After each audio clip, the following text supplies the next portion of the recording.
family going on a vacation, and you're driving late to the night because you're going to Florida, and everybody leaves late at night. And so you're driving down the road, and all of a sudden you hear a pow, and you have a car crash. And then next thing you know, you wake up, and the doctor tells you you're the only one alive out of your family. And you're like, how did this happen? He said, a drunk driver. But the drunk driver lived.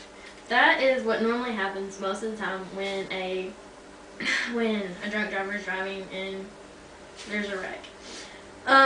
The majority of car wrecks happen between the ages of 16 and 20. And that's not when they're drinking. That's just when they're totally clear-minded. But just think about how bad it is when they do drink.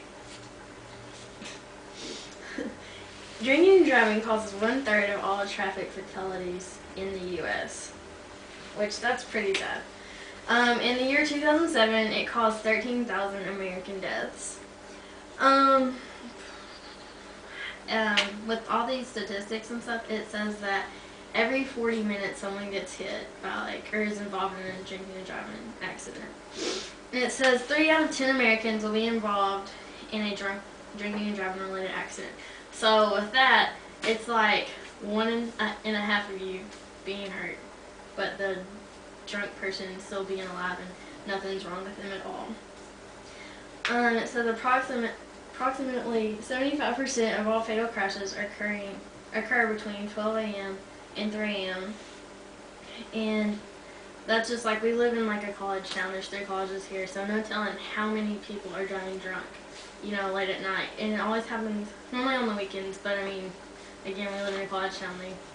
You know, big universities are gonna party every night, so it's no big deal to them. And then 75% of the drivers aren't wearing their seatbelts, so that puts them in even more danger.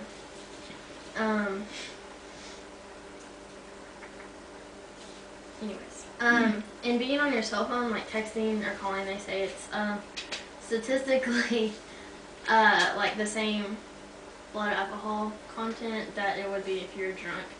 And so I really don't doubt that all of you text. So you could probably kill somebody for being on your phone. Just don't do it. Call a cab or a friend. But then you also think about, what if you're drinking and one of your friends is drunk?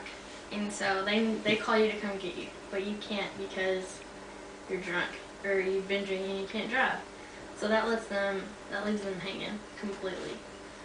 So, in other words, stay alive, don't drink